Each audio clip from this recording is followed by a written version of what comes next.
ভোরের আলো তোমার চোখে, খোলা চুল হাওয়ায় ফোটে। তুমি বলো চা তো হবে, আমি বলি ঝালসুজিটা কবে। নমস্কার, আবার একটা নতুন রেসিপি নিয়ে হাজির হয়ে গেছি। আজকের রেসিপি নিরামিষ ঝালসুজি।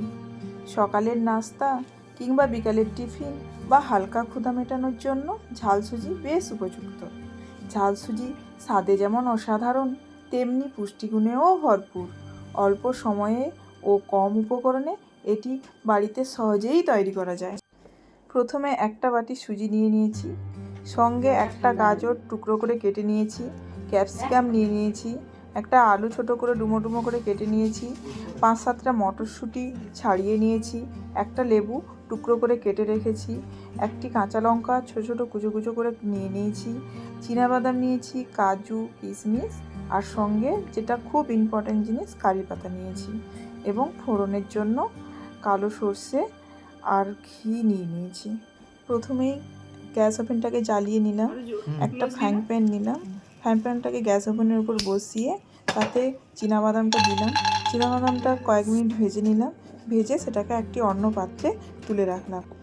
এখন ওই পাত্রে একটু ঘি দিলাম, ঘিটা গরম হলেই কেটে রাখা আলু, ক্যাপসিকাম, গাজর ও মটরশুঁটি দিলাম, একটু নুনও তাতে দিলাম, দিয়ে ওটাকে ভেজে একটা আলাদা পাত্রে তুলে রাখলাম। এখন ওই পাত্রে একটু ঘি দিয়ে তাতে একটু কালো সর্ষে ফোড়ন দিলাম এবং সঙ্গে একটা শুকনো লঙ্কা দিলাম।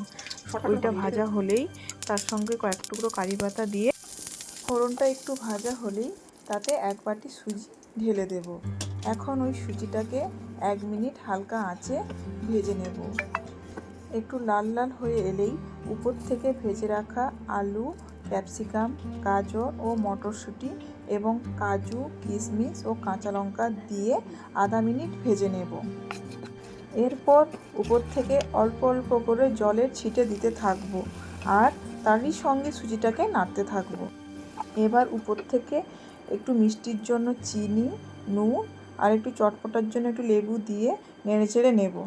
এখন উপর থেকে ভেজে রাখা চিনাবাদাম দিয়ে একটু নাড়িয়ে চাড়িয়ে একটি পাত্রে নামিয়ে নেব। এখন আমাদের নিরামিষ ঝালসুজি প্রায় রেডিই হয়ে গেছে।